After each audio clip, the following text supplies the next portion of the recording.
16% of students were repeating classes in addition of other statistics. This is 5% more than the typical student percentage in Organization for Economic Cooperation and Development or OECD countries. When compared to other nations, Indonesia has relatively high percentage of underachieving students. As President Joko Widodo recognized, according to Jokowi's notes, Indonesia still has a sizable share of students who struggle.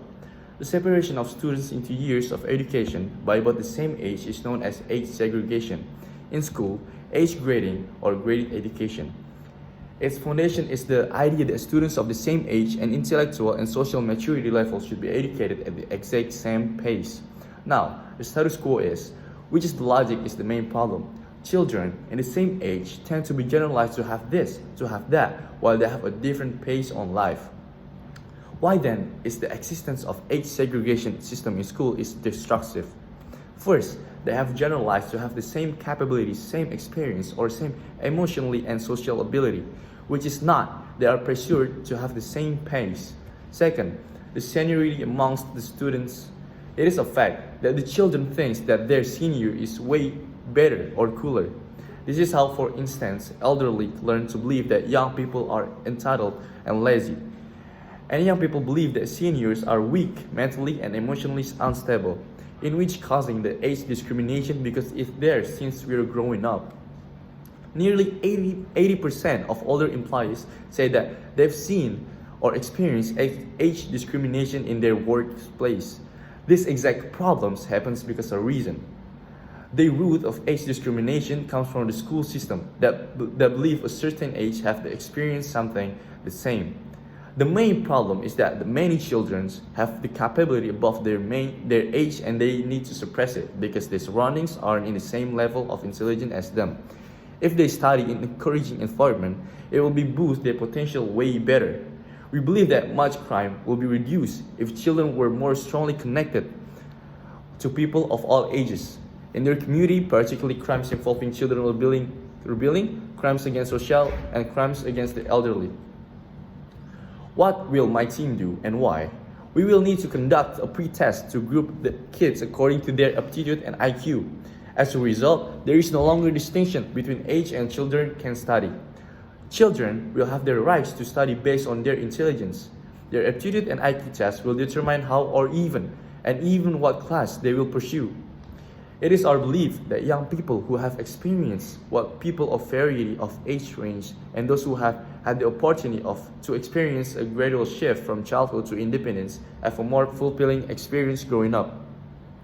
Teaching the students in a ability-based group with project-based and discussion-based learning helps the student become successful, articulate, and well-rounded contributors to society. Why do we need to abolish age segregation in primary and middle school years? We are going to talk about one main thing, that is the effectiveness that comes within the system. Underachievement is a concern that can have a particularly negative effect on children who are gifted, especially those who are profoundly gifted.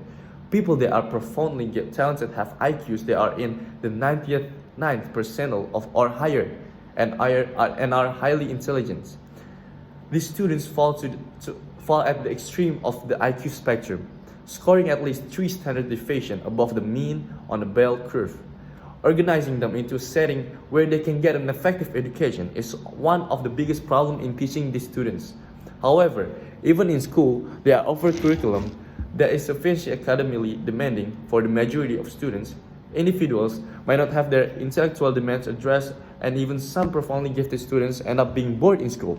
As a result, some really talented students fail to maximize their potential. Environments that can promote underperformance frequently exhibit, first, lack of flexibility. Second, disregard for unique talents and passion of each student. Third, excessive focus on mistakes and failures. Fourth, a climate that is inappropriately teacher-centered.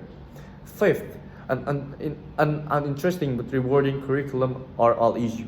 Students who finally have the chance to enroll in academically difficult gifting programs may discover that they are unprepared to handle higher intellectual demands. These excellent kids can coast and rely on their innate brilliance in the absence of any actual challenge.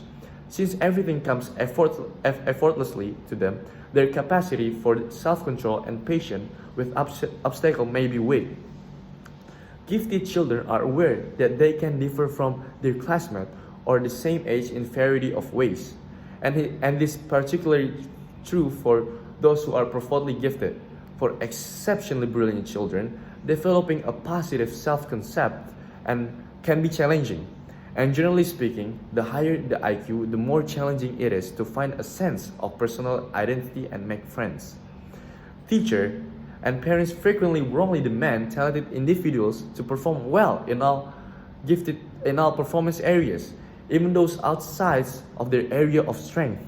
And gifted students' perception of themselves are frequently linked to their ultra-specific intensities.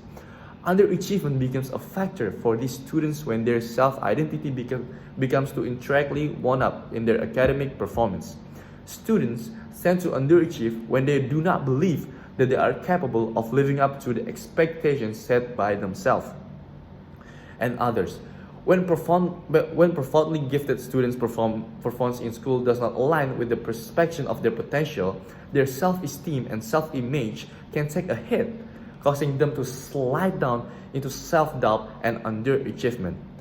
That is why it is very important for the student to get the same portion of or level of learning material as their intelligence. We believe that placing students according to their personal aptitude will help them reach their full potential, since they will be supported by environment that are on a par with their own level of proficiency. Because teacher will find it simpler to communicate the content without having to worry about the student falling behind, because they will all be working toward the same knowledge of the material. Though there is possibility that will be a jealousy between the students.